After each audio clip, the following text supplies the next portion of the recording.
Seção V. Da satisfação do crédito. Art. 904. A satisfação do crédito exequendo far-se-á I. Pela entrega do dinheiro. Segunda, pela adjudicação dos bens penhorados. Art. 905.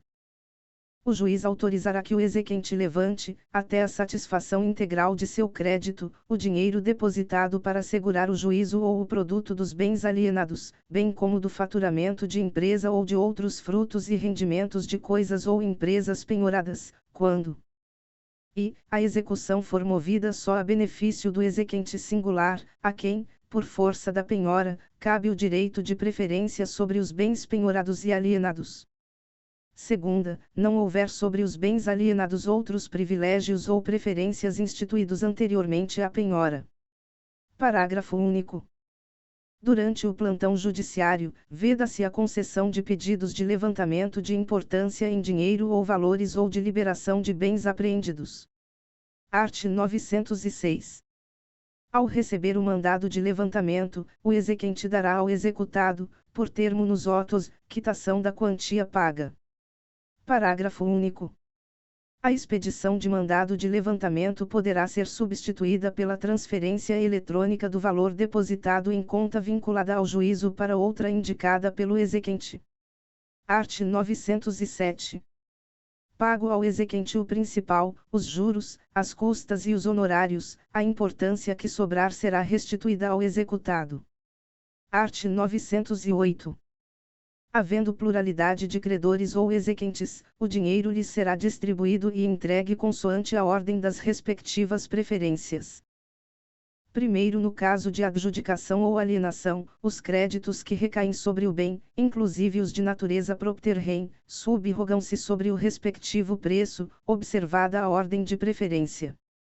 Segundo, não havendo título legal à preferência, o dinheiro será distribuído entre os concorrentes, observando-se a anterioridade de cada penhora. Art. 909. Os exequentes formularão as suas pretensões, que versarão unicamente sobre o direito de preferência e a anterioridade da penhora, e, apresentadas as razões, o juiz decidirá. Capítulo V. Da execução contra a fazenda pública. Art. 910. Na execução fundada em título extrajudicial, a fazenda pública será citada para opor embargos em 30 dias. Primeiro, não opostos embargos ou transitada em julgado a decisão que os rejeitar, expedir-se-á precatório ou requisição de pequeno valor em favor do exequente, observando-se o disposto no art. 100 da Constituição Federal. Segundo, nos embargos, a fazenda pública poderá alegar qualquer matéria que lhe seria lícito deduzir como defesa no processo de conhecimento. Terceiro, aplicar-se a este capítulo, no que couber, o disposto nos artigos 534 e 535. Capítulo 6. Da execução de alimentos. Art. 911. Na execução fundada em título executivo extrajudicial que contenha obrigação alimentar, o juiz mandará citar o executado para, em 3 dias, efetuar o pagamento das parcelas anteriores ao início da execução e das que se vencerem no seu curso, provar que o fez ou justificar a impossibilidade de fazê-lo. Parágrafo único. Aplicam-se, no que couber, o 2º a 7º do art. 528. Art. 912. Quando o executado for funcionário público, militar, diretor ou gerente de empresa, bem como empregado sujeito à legislação do trabalho, o exequente poderá requerer o desconto em folha de pagamento de pessoal da importância da prestação alimentícia. Primeiro, ao despachar a inicial, o juiz oficiará à autoridade, à empresa ou ao empregador, determinando, sob pena de crime de desobediência, o desconto a partir da primeira remuneração posterior do executado, a contar do protocolo do ofício. Segundo, o ofício conterá os nomes e o número de inscrição no cadastro de pessoas físicas do exequente e do executado, a importância a ser descontada mensalmente, a conta na qual deve ser feito o depósito e, se for o caso, o tempo de sua duração. Art. 913. não requerida a execução nos termos deste capítulo, observar-se-á o disposto no art. 824 e seguintes, com a ressalva de que, recaindo a penhora em dinheiro, a concessão de efeito suspensivo aos embargos à execução não obsta a que o exequente levante mensalmente a importância da prestação. Título 3º. Dos embargos à execução. Art. 914. O executado, independentemente de penhora, depósito ou caução, poderá se opor à execução por meio de embargos. Primeiro, os embargos à execução serão distribuídos por dependência, autuados em apartado e instruídos com cópias das peças processuais relevantes, que poderão ser declaradas autênticas pelo próprio advogado, sob sua responsabilidade pessoal. Segundo, na execução por carta, os embargos serão oferecidos no juízo deprecante ou no juízo deprecado, mas a competência para julgá-los é do juízo deprecante, salvo se versarem unicamente sobre vícios ou defeitos da penhora, da avaliação ou da alienação dos bens efetuadas no juízo deprecado. Art. 915. Os embargos serão oferecidos no prazo de 15 dias, contado, conforme o caso, na forma do art. 231. Primeiro, quando houver mais de um executado, o prazo para cada um deles embargar conta-se a partir da juntada do respectivo comprovante da citação, salvo no caso de cônjuges ou de companheiros, quando será contado a partir da juntada do último. Segundo, nas execuções por carta, o prazo para embargos será contado. E, da juntada, na carta, da certificação da citação, quando versarem unicamente sobre vícios ou defeitos da penhora, da avaliação ou da alienação dos bens.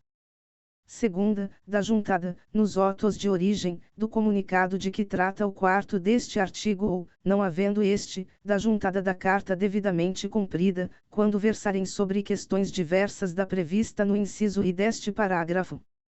Terceiro, em relação ao prazo para oferecimento dos embargos à execução, não se aplica o disposto no art. 229.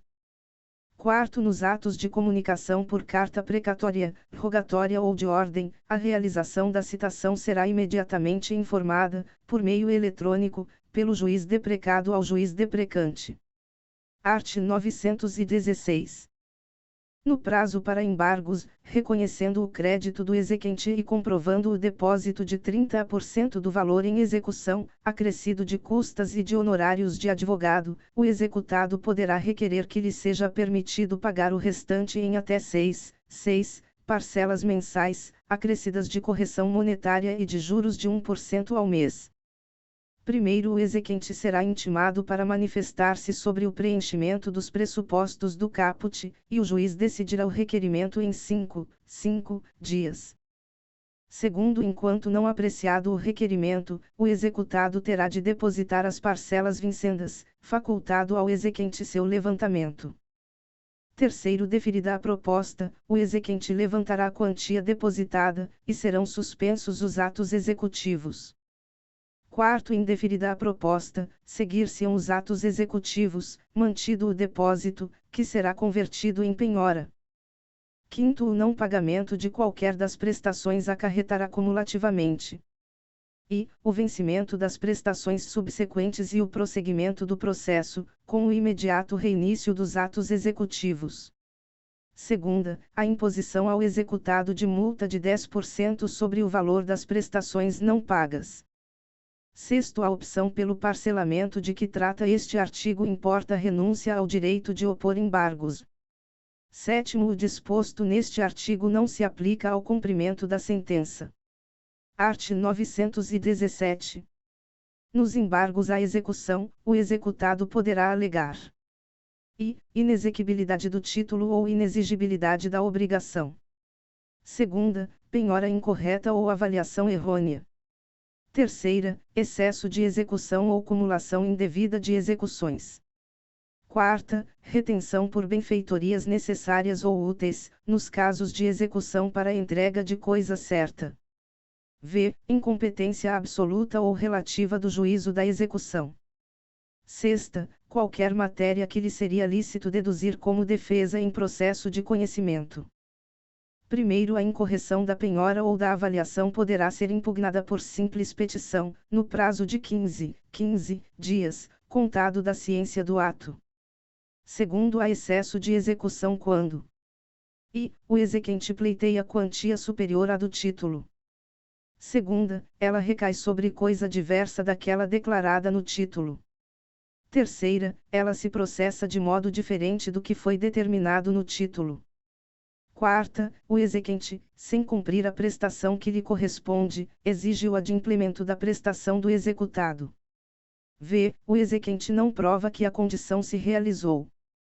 Terceiro, quando alegar que o exequente, em excesso de execução, pleiteia quantia superior à do título, o embargante declarará na petição inicial o valor que entende correto, apresentando demonstrativo discriminado e atualizado de seu cálculo.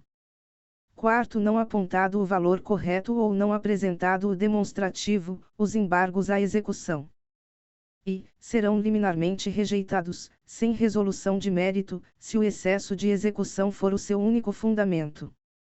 Segunda, serão processados, se houver outro fundamento, mas o juiz não examinará a alegação de excesso de execução. Quinto, nos embargos de retenção por benfeitorias, o exequente poderá requerer a compensação de seu valor com o dos frutos ou dos danos considerados devidos pelo executado, cumprindo ao juiz, para a apuração dos respectivos valores, nomear perito, observando-se, então, o art. 464. Sexto, o exequente poderá a qualquer tempo ser imitido na posse da coisa, prestando caução ou depositando o valor devido pelas benfeitorias ou resultante da compensação. Sétimo, a arguição de impedimento e suspeição observará o disposto nos arts. 146 e 148. Art. 918. O juiz rejeitará liminarmente os embargos. Quando intempestivos. Segunda, nos casos de indeferimento da petição inicial e de improcedência liminar do pedido. Terceira, manifestamente protelatórios. Parágrafo único. Considera-se conduta atentatória à dignidade da justiça o oferecimento de embargos manifestamente protelatórios. Art. 919. Os embargos à execução não terão efeito suspensivo.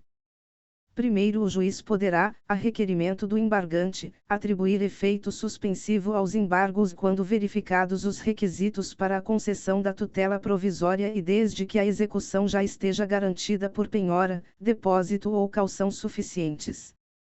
Segundo, cessando as circunstâncias que a motivaram, a decisão relativa aos efeitos dos embargos poderá, a requerimento da parte, ser modificada ou revogada a qualquer tempo, em decisão fundamentada. Terceiro, quando o efeito suspensivo atribuído aos embargos disser respeito apenas à parte do objeto da execução, esta prosseguirá quanto à parte restante.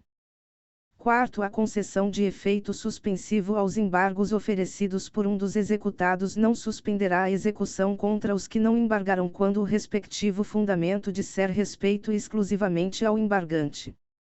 Quinto, a concessão de efeito suspensivo não impedirá a efetivação dos atos de substituição, de reforço ou de redução da penhora e de avaliação dos bens. Art. 920. Recebidos os embargos. O exequente será ouvido no prazo de 15 dias. Segunda, a seguir, o juiz julgará imediatamente o pedido ou designará audiência. Terceira, encerrada a instrução, o juiz proferirá sentença. Título 4. Da suspensão e da extinção do processo de execução. Capítulo I. Da suspensão do processo de execução. Art. 921. Suspende-se a execução.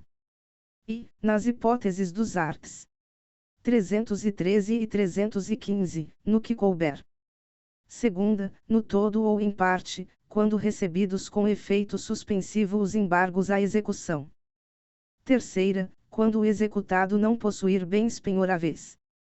Quarta, se a alienação dos bens penhorados não se realizar por falta de licitantes e o exequente, em 15 dias, não requerer a adjudicação nem indicar outros bens penhoráveis. V. Quando concedido o parcelamento de que trata o art. 916.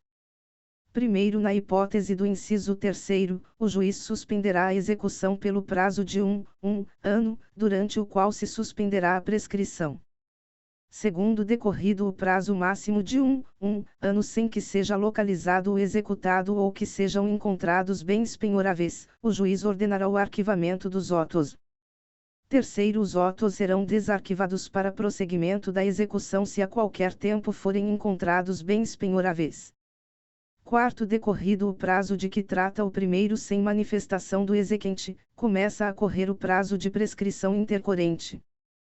Quinto, o juiz, depois de ouvidas as partes, no prazo de 15 dias, poderá, de ofício, reconhecer a prescrição de que trata o quarto e extinguir o processo.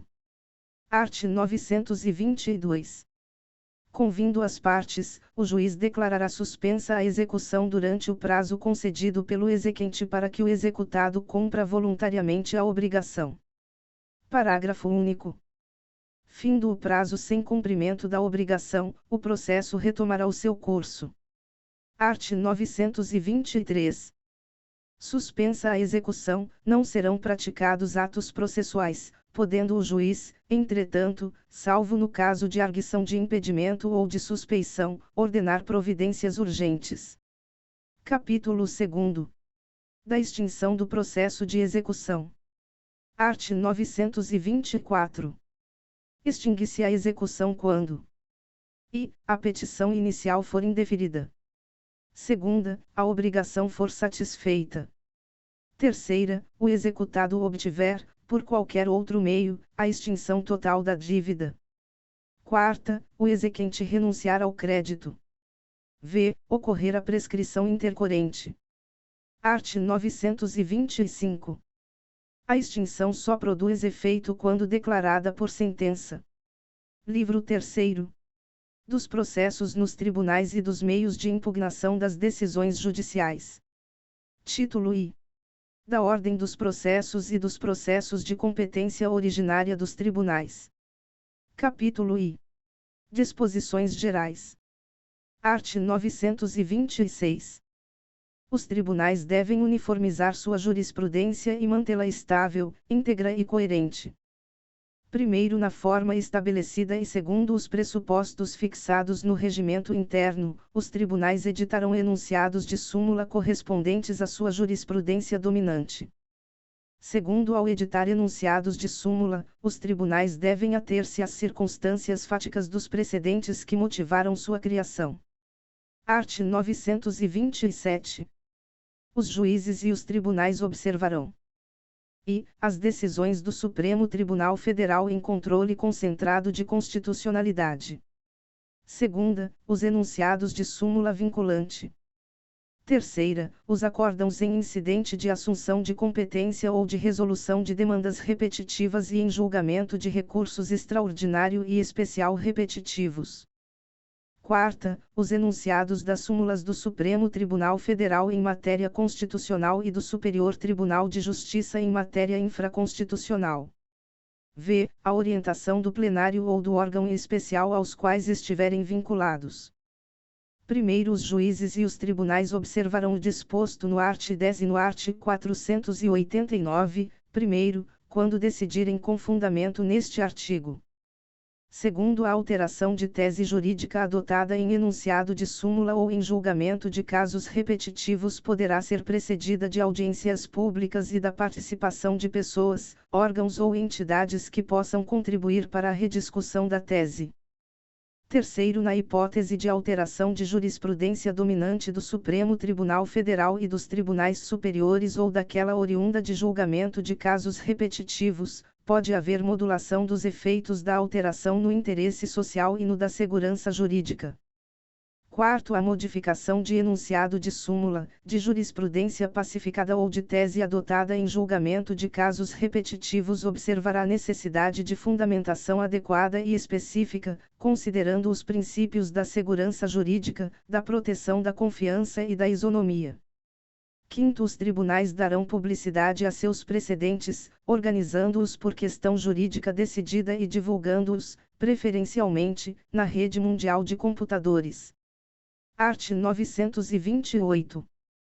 Para os fins deste Código, considera-se julgamento de casos repetitivos a decisão proferida em incidente de resolução de demandas repetitivas.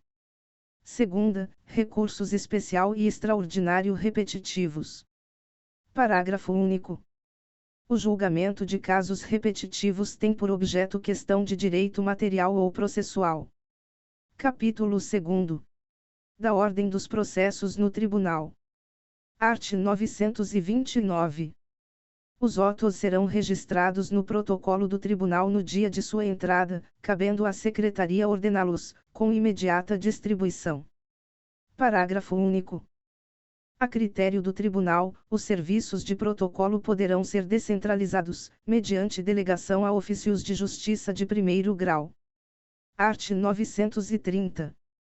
Far-se-á a distribuição de acordo com o regimento interno do Tribunal, observando-se a alternatividade, o sorteio eletrônico e a publicidade. Parágrafo único. O primeiro recurso protocolado no Tribunal tornará prevento o relator para eventual recurso subsequente interposto no mesmo processo ou em processo conexo. Art. 931. Distribuídos, os autos serão imediatamente conclusos ao relator, que, em 30 dias, depois de elaborar o voto, restituí-los-á, com relatório, à Secretaria. Art. 932. Incumbe ao relator dirigir e ordenar o processo no Tribunal, inclusive em relação à produção de prova, bem como, quando for o caso, homologar a autocomposição das partes. Segunda, apreciar o pedido de tutela provisória nos recursos e nos processos de competência originária do Tribunal. Terceira, não conhecer de recurso inadmissível, prejudicado ou que não tenha impugnado especificamente os fundamentos da decisão recorrida. Quarta, negar provimento a recurso que for contrário a súmula do Supremo Tribunal Federal, do Superior Tribunal de Justiça ou do próprio Tribunal. B. Acórdão proferido pelo Supremo Tribunal Federal ou pelo Superior Tribunal de Justiça em julgamento de recursos repetitivos.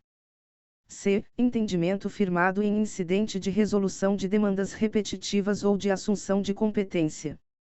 V. Depois de facultada a apresentação de contrarrações, dar provimento ao recurso se a decisão recorrida for contrária a súmula do Supremo Tribunal Federal, do Superior Tribunal de Justiça ou do próprio Tribunal. B. Acórdão proferido pelo Supremo Tribunal Federal ou pelo Superior Tribunal de Justiça em julgamento de recursos repetitivos. C. Entendimento firmado em incidente de resolução de demandas repetitivas ou de assunção de competência. Sexta, decidir o incidente de desconsideração da personalidade jurídica, quando este for instaurado originariamente perante o Tribunal. Sétima, determinar a intimação do Ministério Público, quando for o caso. Oitava, exercer outras atribuições estabelecidas no regimento interno do Tribunal. Parágrafo único. Antes de considerar inadmissível o recurso, o relator concederá o prazo de 5 dias ao recorrente para que seja sanado o vício ou complementada a documentação exigível. Art. 933. Se o relator constatar a ocorrência de fato superveniente à decisão recorrida ou a existência de questão apreciável de ofício ainda não examinada que devam ser considerados no julgamento do recurso, intimará as partes para que se manifestem no prazo de 5 dias. Primeiro, se a constatação ocorrer durante a sessão de julgamento, esse será imediatamente suspenso a fim de que as partes se manifestem especificamente. Segundo, se a constatação se der em vista dos autos, deverá o juiz que a solicitou encaminhá-los ao relator, que tomará as providências previstas no caput e, em seguida, solicitará a inclusão do feito em pauta para prosseguimento do julgamento, com submissão integral da nova questão aos julgadores. Art. 934. Em seguida, os autos serão apresentados ao presidente, que designará dia para julgamento, ordenando, em todas as hipóteses previstas neste livro, a publicação da pauta no órgão oficial. Art. 935. Entre a data de publicação da pauta e a da sessão de julgamento decorrerá, pelo menos, o prazo de 5 dias, incluindo-se em nova pauta os processos que não tenham sido julgados, salvo aqueles cujo julgamento tiver sido expressamente adiado para a primeira sessão seguinte. Primeiro, às partes será permitida a vista dos autos em cartório após a publicação da pauta de julgamento. Segundo, afixar-se-á a pauta na entrada da sala em que se realizar a sessão de julgamento. Art. 936. Ressalvadas as preferências legais e regimentais, os recursos, a remessa necessária e os processos de competência originária serão julgados na seguinte ordem: e, aqueles nos quais houver sustentação oral, observada a ordem dos requerimentos. Segunda, os requerimentos de preferência apresentados até o início da sessão de julgamento. Terceira, aqueles cujo julgamento tenha iniciado em sessão anterior, e quarta, os demais casos. Art. 937.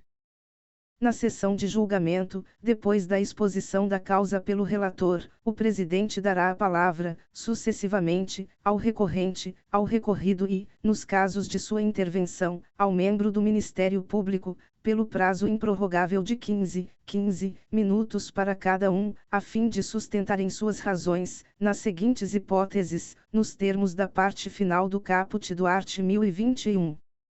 E, no recurso de apelação. Segunda, no recurso ordinário. Terceira, no recurso especial. Quarta, no recurso extraordinário. V, nos embargos de divergência.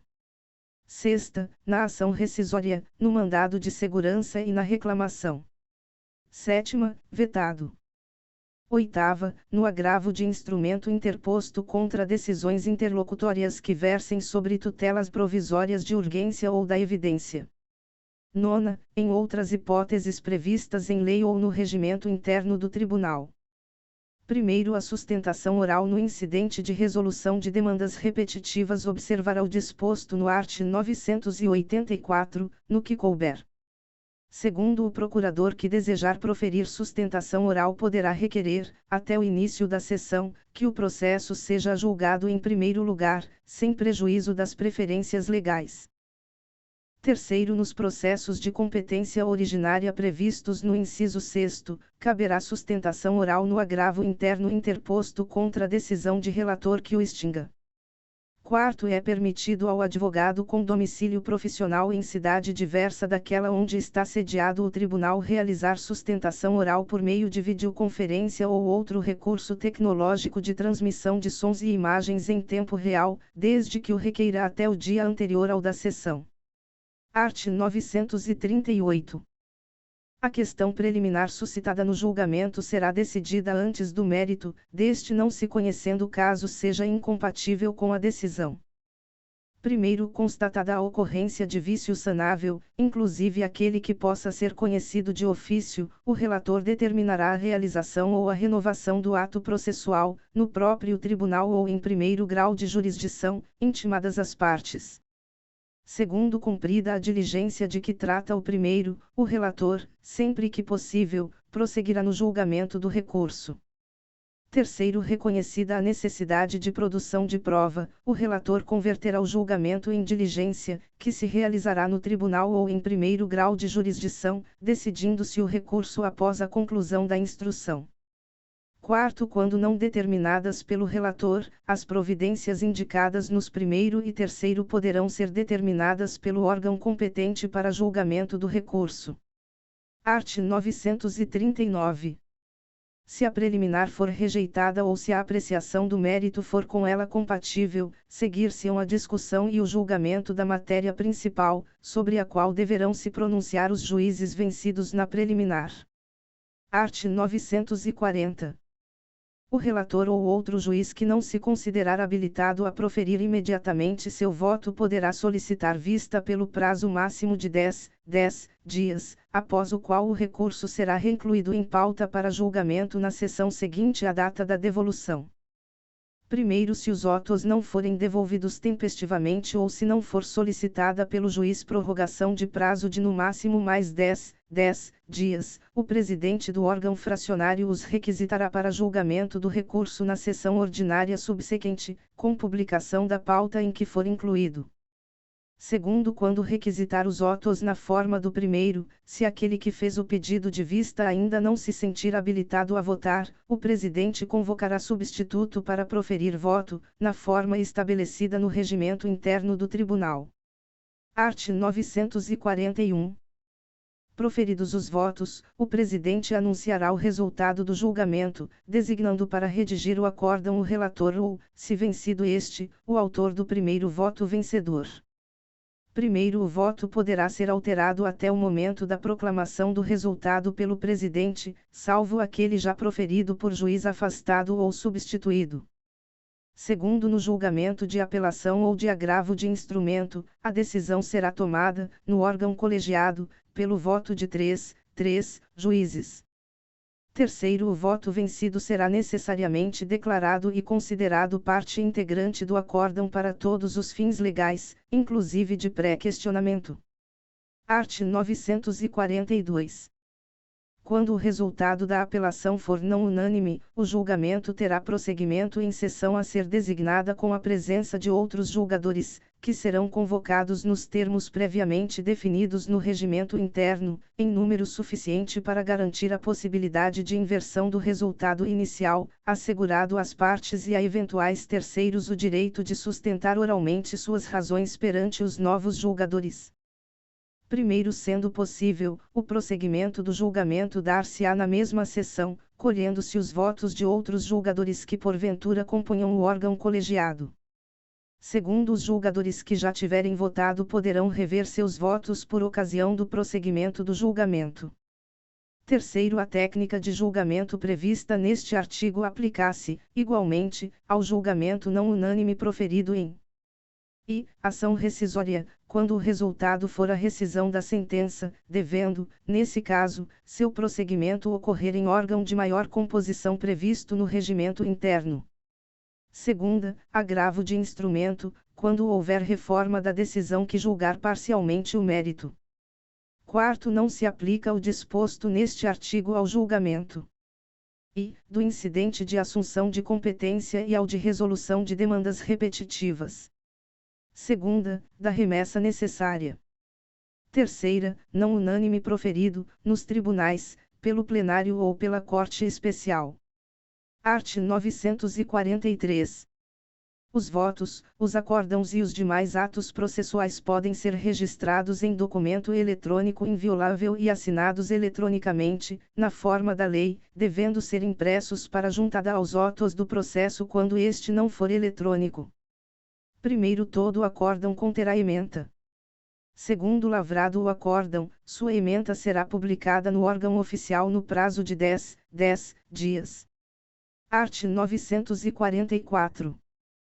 Não publicado o acórdão no prazo de 30 dias, contado da data da sessão de julgamento, as notas taquigráficas o substituirão, para todos os fins legais, independentemente de revisão.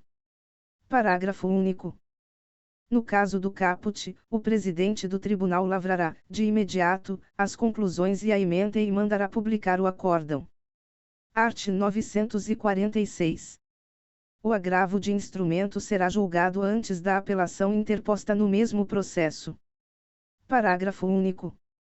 Se ambos os recursos de que trata o caput houverem de ser julgados na mesma sessão, terá precedência o agravo de instrumento. Capítulo 3º. Do incidente de assunção de competência.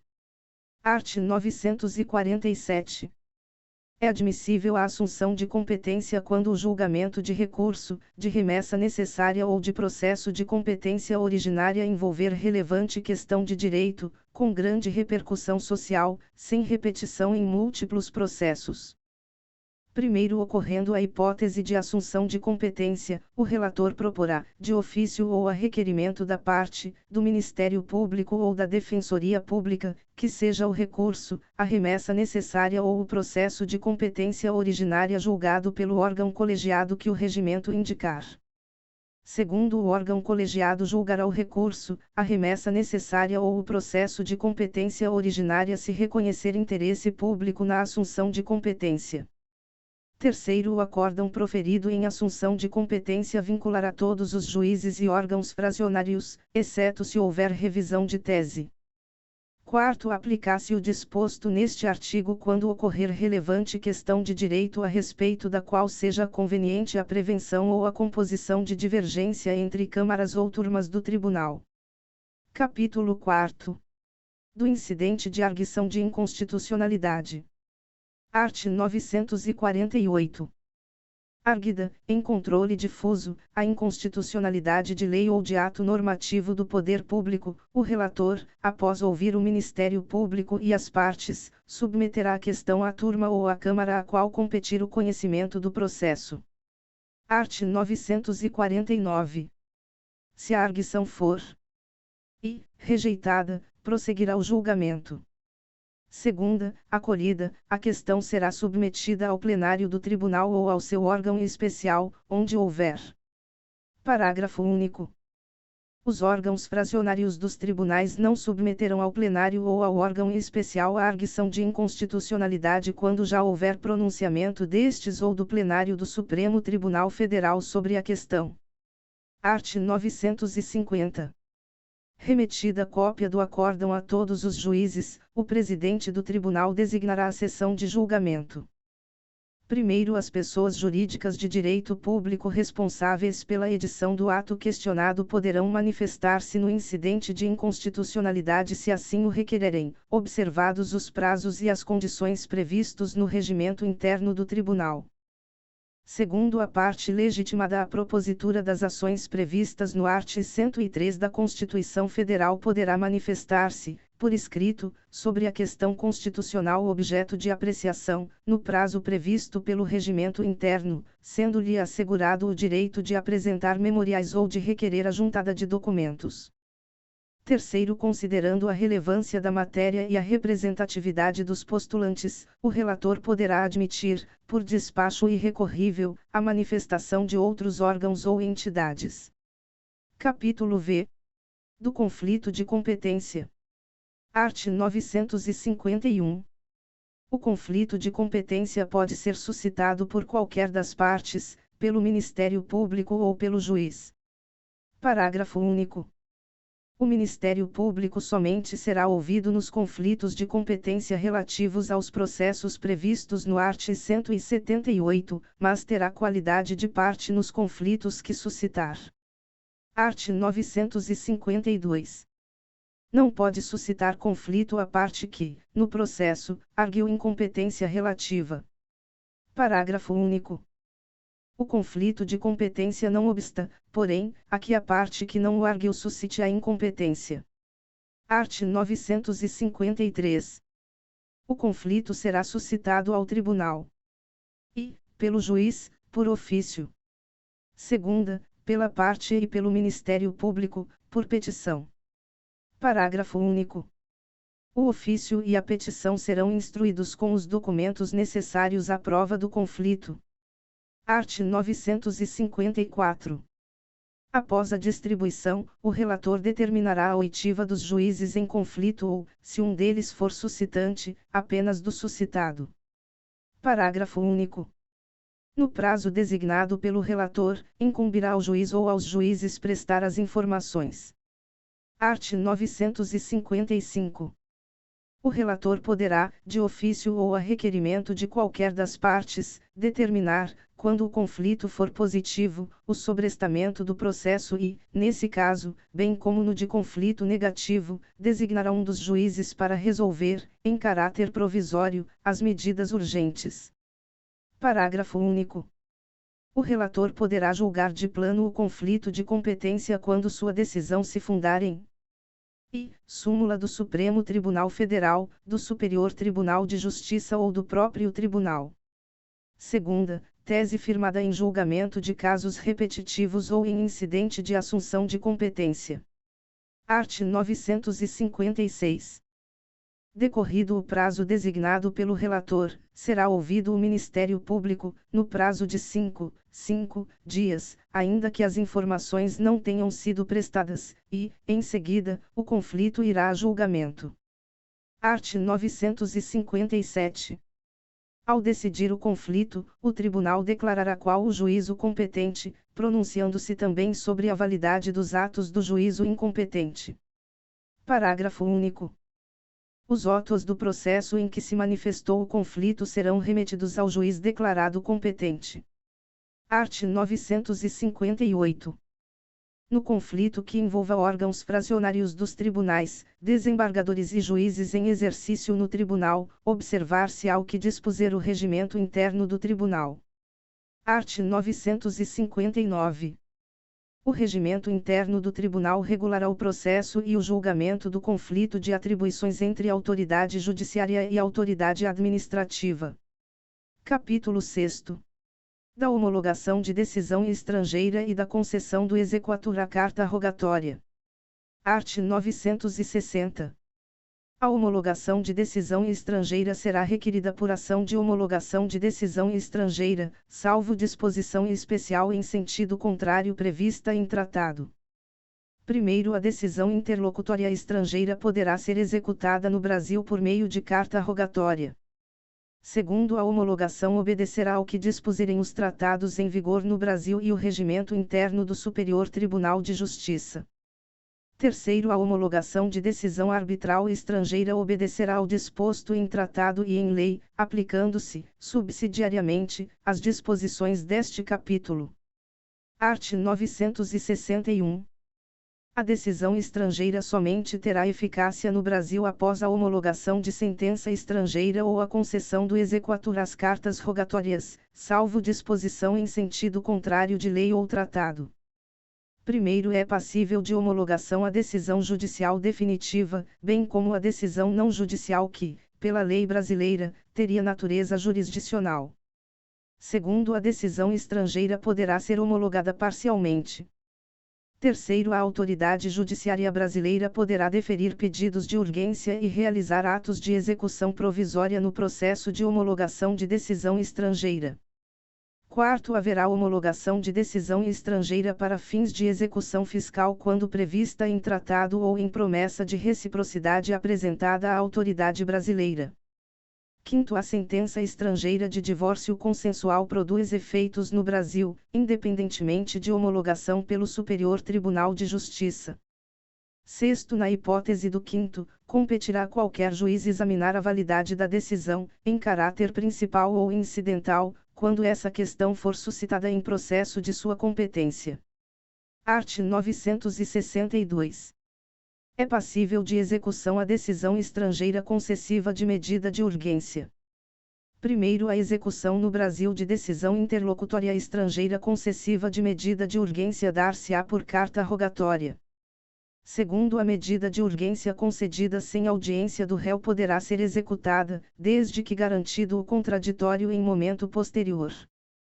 Terceiro, o juízo sobre a urgência da medida compete exclusivamente à autoridade jurisdicional prolatora da decisão estrangeira.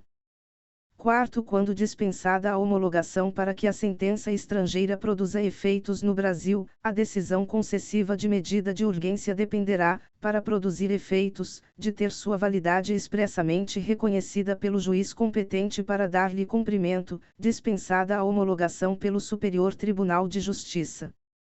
Art. 963. Constituem requisitos indispensáveis à homologação da decisão. E, ser proferida por autoridade competente. Segunda, ser precedida de citação regular, ainda que verificada a revelia. Terceira, ser eficaz no país em que foi proferida. Quarta, não ofender a coisa julgada brasileira. V. Estar acompanhada de tradução oficial, salvo disposição que a dispense prevista em tratado. Sexta, não conter manifesta ofensa à ordem pública. Parágrafo único. Para a concessão do exequatur às cartas rogatórias, observar-se-ão os pressupostos previstos no caput deste artigo e no art. 962, segundo. Art. 964. Não será homologada a decisão estrangeira na hipótese de competência exclusiva da autoridade judiciária brasileira. Parágrafo único. O dispositivo também se aplica à concessão do exequatur à carta rogatória. Art. 965. O cumprimento de decisão estrangeira far-se-á perante o juízo federal competente, a requerimento da parte, conforme as normas estabelecidas para o cumprimento de decisão nacional. Parágrafo único. O pedido de execução deverá ser instruído com cópia autenticada da decisão homologatória ou do exequatur, conforme o caso. Capítulo 7. Da ação rescisória. Art. 966. A decisão de mérito, transitada em julgado, pode ser rescindida quando e, se verificar que foi proferida por força de prevaricação, concussão ou corrupção do juiz. Segunda, for proferida por juiz impedido ou por juízo absolutamente incompetente. Terceira, resultar de dolo ou coação da parte vencedora em detrimento da parte vencida ou, ainda, de simulação ou colusão entre as partes, a fim de fraudar a lei. Quarta, ofender a coisa julgada. V. Violar manifestamente norma jurídica. Sexta, for fundada em prova cuja falsidade tenha sido apurada em processo criminal ou venha a ser demonstrada na própria ação rescisória. Sétima, obtiver o autor, posteriormente ao trânsito em julgado, prova nova cuja existência ignorava ou de que não pôde fazer uso, capaz, por si só, de lhe assegurar pronunciamento favorável. Oitava, for fundada em erro de fato verificável do exame dos autos. Primeiro, há erro de fato quando a decisão rescindenda admitir fato inexistente ou quando considerar inexistente fato efetivamente ocorrido, sendo indispensável, em ambos os casos, que o fato não represente ponto controvertido sobre o qual o juiz deveria ter se pronunciado. Segundo, nas hipóteses previstas nos incisos do caput, será rescindível a decisão transitada em julgado que, embora não seja de mérito, impeça e nova propositura da demanda, ou segunda, a admissibilidade do recurso correspondente. Terceiro, a ação rescisória pode ter por objeto apenas um capítulo da decisão. Quarto, os atos de disposição de direitos, praticados pelas partes ou por outros participantes do processo e homologados pelo juízo, bem como os atos homologatórios praticados no curso da execução, estão sujeitos à anulação, nos termos da lei. Quinto, cabe ação rescisória, com fundamento no inciso V do caput deste artigo, contra a decisão baseada em enunciado de súmula ou acórdão proferido em julgamento de casos repetitivos que não tenha considerado a existência de distinção entre a questão discutida no processo e o padrão decisório que lhe deu fundamento. Incluído pela Lei nº 13.256, de 2016, vigência. Sexto, quando a ação rescisória fundar-se na hipótese do quinto deste artigo, caberá ao autor, sob pena de inépcia, demonstrar, fundamentadamente, tratar-se de situação particularizada por hipótese fática distinta ou de questão jurídica não examinada, a impor outra solução jurídica. Incluído pela Lei nº 13.256, de 2016, vigência. Art. 967. Tem legitimidade para propor a ação rescisória. E, quem foi parte no processo ou o seu sucessor a título universal ou singular. Segunda, o terceiro juridicamente interessado. Terceira, o Ministério Público. A, se não foi ouvido no processo em que lhe era obrigatória a intervenção. B, quando a decisão rescindenda é o efeito de simulação ou de colusão das partes, a fim de fraudar a lei. C, em outros casos em que se imponha sua atuação. Quarta, aquele que não foi ouvido no processo em que lhe era obrigatória a intervenção. Parágrafo único. Nas hipóteses do art. 178, o Ministério Público será intimado para intervir como fiscal da ordem jurídica quando não for parte. Art. 968. A petição inicial será elaborada com observância dos requisitos essenciais do art. 319, devendo o autor e cumular ao pedido de rescisão, se for o caso, o de novo julgamento do processo. Segunda, depositar a importância de 5% sobre o valor da causa, que se converterá em multa caso a ação seja, por unanimidade de votos, declarada inadmissível ou improcedente. Primeiro, não se aplica o disposto no inciso 2º à União, aos Estados, ao Distrito Federal, aos municípios, às suas respectivas autarquias e fundações de direito público, ao Ministério Público, à Defensoria Pública e aos que tenham obtido o benefício de gratuidade da Justiça. Segundo, o depósito previsto no inciso 2º do caput deste artigo não será superior a 1.000 salários mínimos.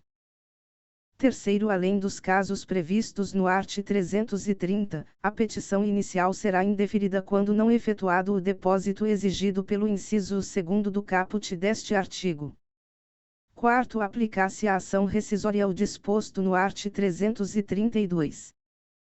Quinto, reconhecida a incompetência do tribunal para julgar a ação rescisória, o autor será intimado para emendar a petição inicial, a fim de adequar o objeto da ação rescisória, quando a decisão apontada como rescindenda e não tiver apreciado o mérito e não se enquadrar na situação prevista no 2º do art. 966. Segunda, tiver sido substituída por decisão posterior. Sexto, na hipótese do quinto, após a emenda da petição inicial, será permitido ao réu complementar os fundamentos de defesa, e, em seguida, os autos serão remetidos ao tribunal competente. Art. 969. A propositura da ação rescisória não impede o cumprimento da decisão rescindenda, ressalvada a concessão de tutela provisória. Art. 970. O relator ordenará a citação do réu, designando-lhe prazo nunca inferior a 15 dias nem superior a 30 dias para, querendo, apresentar resposta, ao fim do qual, com ou sem contestação, observar-se-á, no que couber, o procedimento comum. Art. 971. Na ação rescisória, devolvidos os autos pelo relator, a Secretaria do Tribunal expedirá cópias do relatório e as distribuirá entre os juízes que compuserem o órgão competente para o julgamento. Parágrafo único. A escolha de relator recairá, sempre que possível, em juiz que não haja participado do julgamento rescindendo. Art. 972. Se os fatos alegados pelas partes dependerem de prova, o relator poderá delegar a competência ao órgão que proferiu a decisão rescindenda, fixando prazo de 1 a 3 meses para a devolução dos autos. Art. 973. Concluída a instrução, será aberta a vista ao autor e ao réu para razões finais, sucessivamente, pelo prazo de 10 dias. Parágrafo único. Em seguida, os autos serão conclusos ao relator, procedendo-se ao julgamento pelo órgão competente. Art. 974. Julgando procedente o pedido, o tribunal rescindirá a decisão, proferirá, se for o caso, novo julgamento e determinará a restituição do depósito a que se refere o inciso 2º do art. 968. Parágrafo único. Considerando, por unanimidade, inadmissível ou improcedente o pedido, o tribunal determinará a reversão, em favor do réu, da importância do depósito, sem prejuízo do disposto no 2º do art. 82. Art. 975. O direito à rescisão se extingue em 2 anos contados do trânsito em julgado da última decisão proferida no processo. Primeiro, prorroga-se até o primeiro dia útil imediatamente subsequente o prazo a que se refere o caput, quando expirar durante férias forenses, recesso, feriados ou em dia em que não houver expediente forense. Segundo, se fundada a ação no inciso 7º do art. 966, o termo inicial do prazo será a data de descoberta da prova nova, observado o prazo máximo de 5 anos, contado do trânsito em julgado da última decisão proferida no processo. Terceiro, nas hipóteses de simulação ou de colusão das partes, o prazo começa a contar, para o terceiro prejudicado e para o Ministério Público, que não interveio no processo, a partir do momento em que tem ciência da simulação ou da colusão. Capítulo 8º. Do incidente de resolução de demandas repetitivas. Art. 976. É cabível a instauração do incidente de resolução de demandas repetitivas quando houver, simultaneamente, e efetiva repetição de processos que contenham controvérsia sobre a mesma questão unicamente de direito. Segunda, risco de ofensa à isonomia e à segurança jurídica. Primeiro, a desistência ou o abandono do processo não impede o exame de mérito do incidente. Segundo, se não for o requerente, o Ministério Público intervirá obrigatoriamente no incidente e deverá assumir sua titularidade em caso de desistência ou de abandono. Terceiro, a inadmissão do incidente de resolução de demandas repetitivas por ausência de qualquer de seus pressupostos de admissibilidade não impede que, uma vez satisfeito o requisito, seja o incidente novamente suscitado. Quarto, é incabível o incidente de resolução de demandas repetitivas quando um dos tribunais superiores, no âmbito de sua respectiva competência, já tiver afetado recurso para definição de tese sobre questão de direito material ou processual repetitiva. Quinto, não serão exigidas custas processuais no incidente de resolução de demandas repetitivas. Art. 977. O pedido de instauração do incidente será dirigido ao presidente de tribunal e, pelo juiz ou relator, por ofício. Segunda, pelas partes, por petição. Terceira, pelo Ministério Público ou pela Defensoria Pública, por petição. Parágrafo único. O ofício ou a petição será instruído com os documentos necessários à demonstração do preenchimento dos pressupostos para a instauração do incidente. Art. 978. O julgamento do incidente caberá ao órgão indicado pelo regimento interno dentre aqueles responsáveis pela uniformização de jurisprudência do tribunal. Parágrafo único.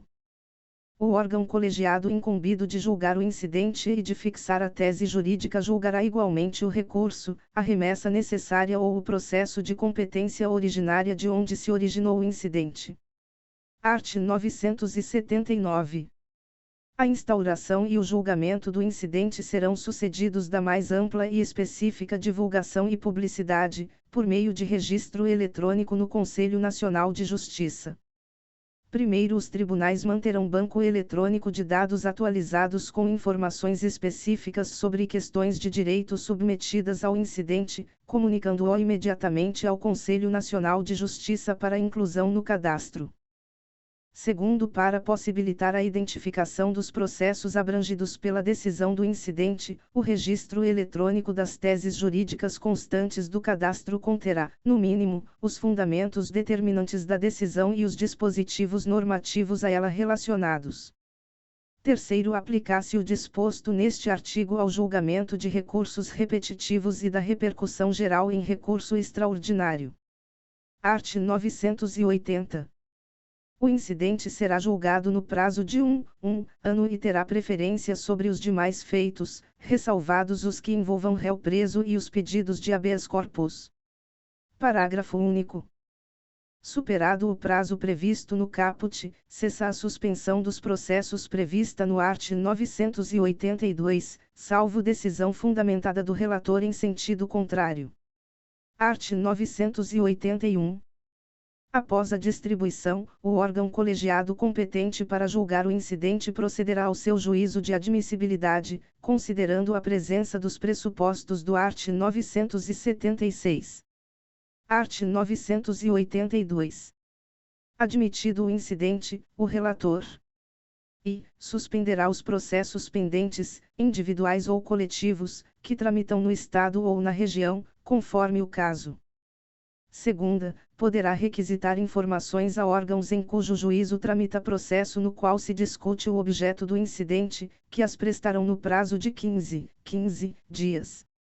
Terceira, intimará o Ministério Público para, querendo, manifestar-se no prazo de 15 dias. Primeiro, a suspensão será comunicada aos órgãos jurisdicionais competentes. Segundo, durante a suspensão, o pedido de tutela de urgência deverá ser dirigido ao juízo onde tramita o processo suspenso.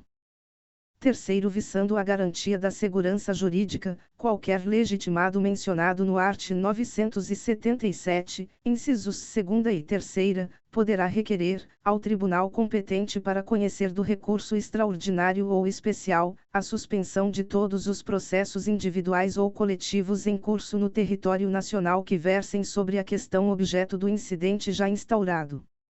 Quarto, independentemente dos limites da competência territorial, a parte no processo em curso no qual se discuta a mesma questão objeto do incidente é legitimada para requerer a providência prevista no terceiro deste artigo. Quinto, cessa a suspensão a que se refere o inciso I do caput deste artigo se não for interposto recurso especial ou recurso extraordinário contra a decisão proferida no incidente. Art. 983.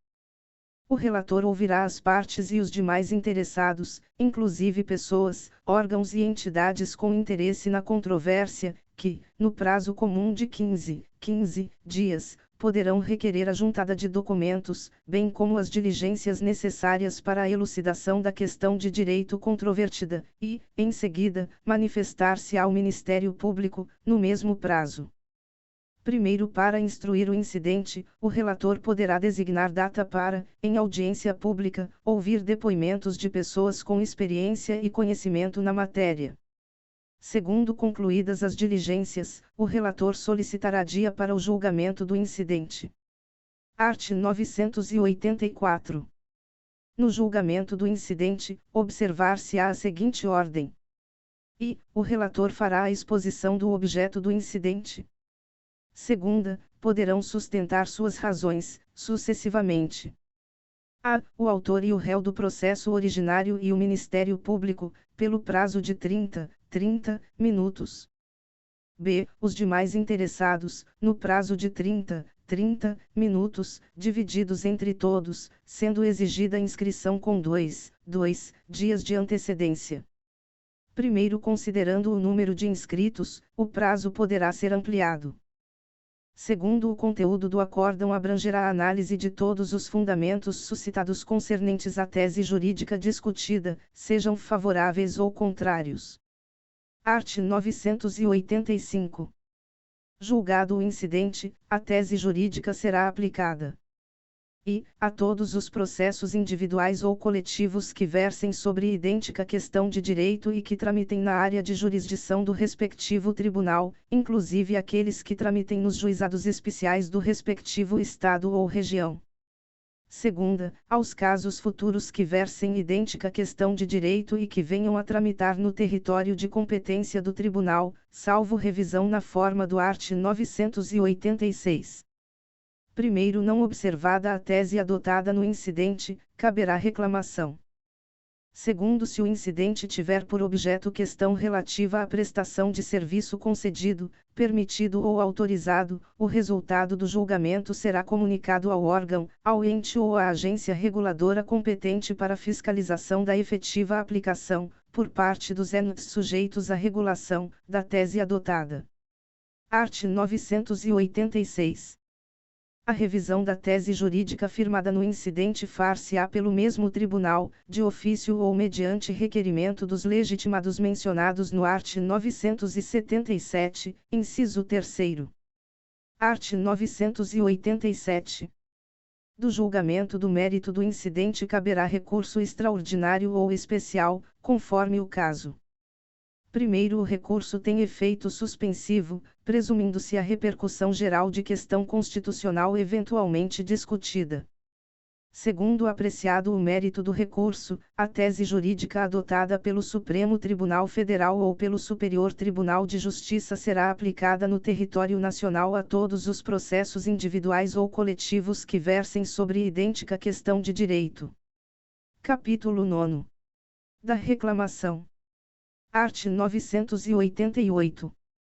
Caberá reclamação da parte interessada ou do Ministério Público para i. Preservar a competência do Tribunal. Segunda, garantir a autoridade das decisões do Tribunal. Terceira, garantir a observância de enunciado de súmula vinculante e de decisão do Supremo Tribunal Federal em controle concentrado de constitucionalidade, redação dada pela Lei nº 13.256, de 2016, vigência. Quarta, a garantir a observância de acórdão proferido em julgamento de incidente de resolução de demandas repetitivas ou de incidente de assunção de competência, redação dada pela Lei nº 13.256, de 2016, vigência.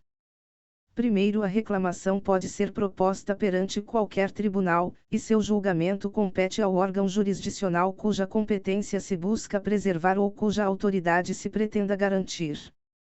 Segundo, a reclamação deverá ser instruída com prova documental e dirigida ao presidente do tribunal.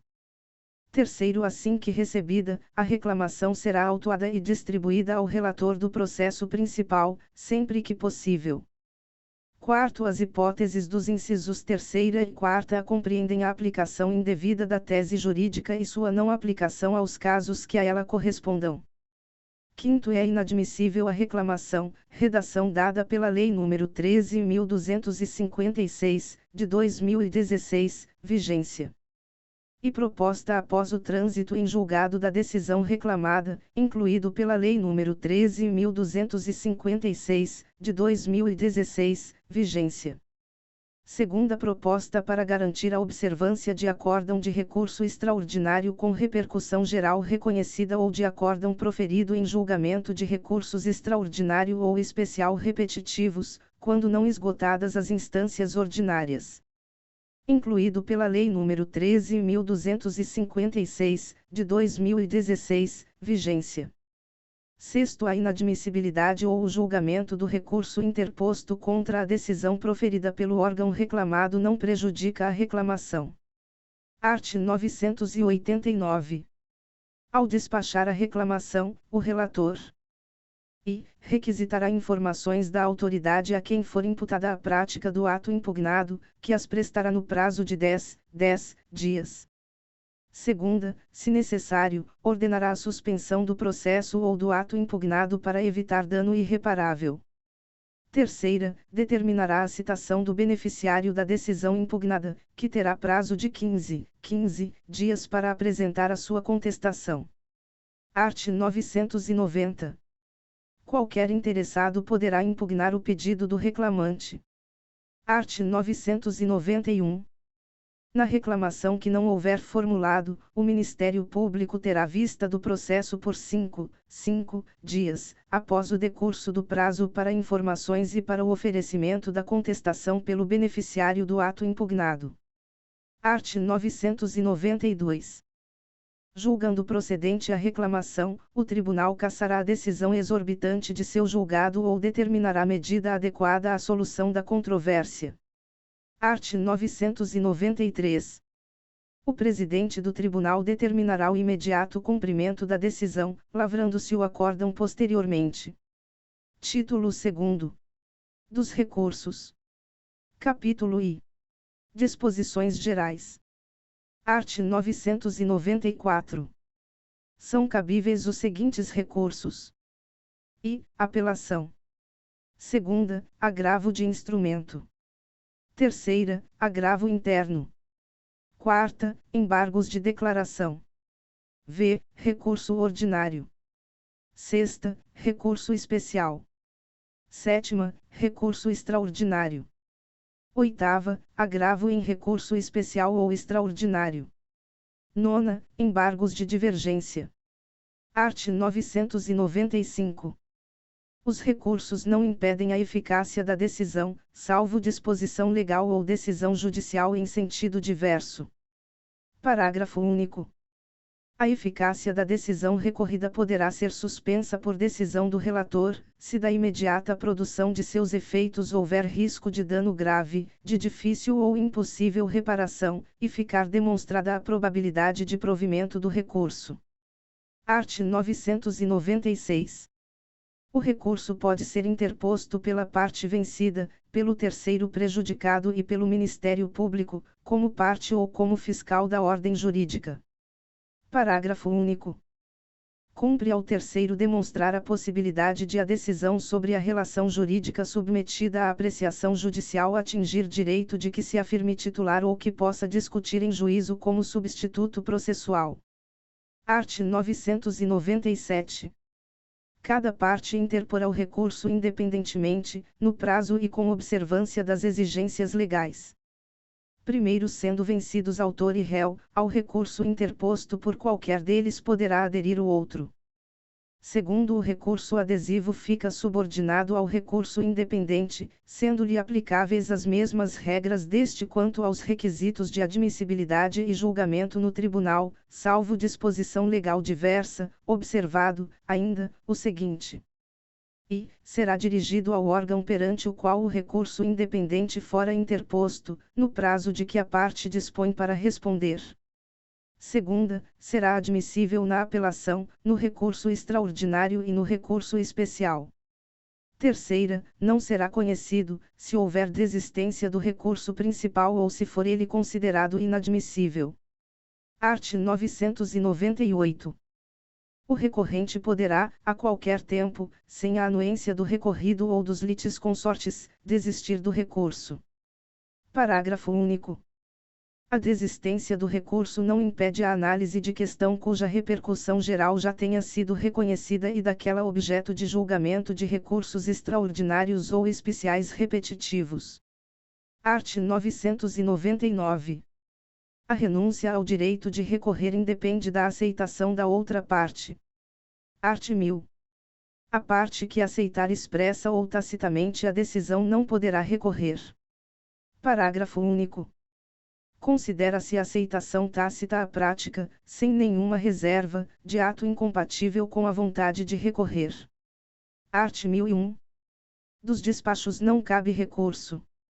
Art. 1002. A decisão pode ser impugnada no todo ou em parte. Art. 1003.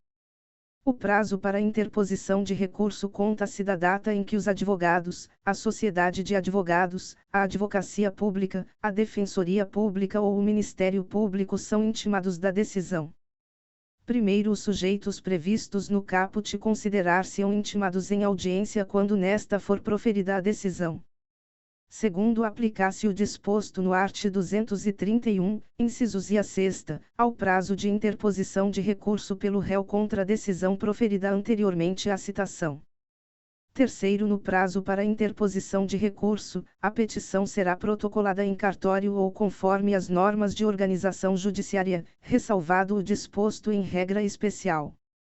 Quarto, para a aferição da tempestividade do recurso remetido pelo correio, será considerada como data de interposição a data de postagem. Quinto, excetuados os embargos de declaração, o prazo para interpor os recursos e para responder-lhes é de 15 dias. Sexto, o recorrente comprovará a ocorrência de feriado local no ato de interposição do recurso. Art. 1004. Se, durante o prazo para a interposição do recurso, sobrevier o falecimento da parte ou de seu advogado ou ocorrer motivo de força maior que suspenda o curso do processo, será tal prazo restituído em proveito da parte, do herdeiro ou do sucessor, contra quem começará a correr novamente depois da intimação. Art. 1005. O recurso interposto por um dos litisconsortes a todos aproveita, salvo se distintos ou opostos os seus interesses. Parágrafo único. Havendo solidariedade passiva, o recurso interposto por um devedor aproveitará aos outros quando as defesas opostas ao credor lhes forem comuns. Art. 1006. Certificado o trânsito em julgado, com menção expressa da data de sua ocorrência, o escrivão ou o chefe de secretaria, independentemente de despacho, providenciará a baixa dos autos ao juízo de origem, no prazo de 5 dias. Art. 1007. No ato de interposição do recurso, o recorrente comprovará, quando exigido pela legislação pertinente, o respectivo preparo, inclusive porte de remessa e de retorno, sob pena de deserção. Primeiro são dispensados de preparo, inclusive porte de remessa e de retorno, os recursos interpostos pelo Ministério Público, pela União, pelo Distrito Federal, pelos Estados, pelos municípios, e respectivas autarquias, e pelos que gozam de isenção legal. Segundo, a insuficiência no valor do preparo, inclusive porte de remessa e de retorno, implicará deserção se o recorrente, intimado na pessoa de seu advogado, não vier a supri-lo no prazo de 5 dias. Terceiro, é dispensado o recolhimento do porte de remessa e de retorno no processo em autos eletrônicos. Quarto, o recorrente que não comprovar, no ato de interposição do recurso, o recolhimento do preparo, inclusive porte de remessa e de retorno, será intimado, na pessoa de seu advogado, para realizar o recolhimento em dobro, sob pena de deserção. Quinto, é vedada a complementação se houver insuficiência parcial do preparo, inclusive porte de remessa e de retorno, no recolhimento realizado na forma do quarto. Sexto, provando o recorrente justo impedimento, o relator relevará a pena de deserção, por decisão irrecorrível, fixando-lhe prazo de 5 dias para efetuar o preparo. Sétimo, o equívoco no preenchimento da guia de custas não implicará a aplicação da pena de deserção, cabendo ao relator, na hipótese de dúvida quanto ao recolhimento, intimar o recorrente para sanar o vício no prazo de 5 dias. Art. 1008. O julgamento proferido pelo tribunal substituirá a decisão impugnada no que tiver sido objeto de recurso.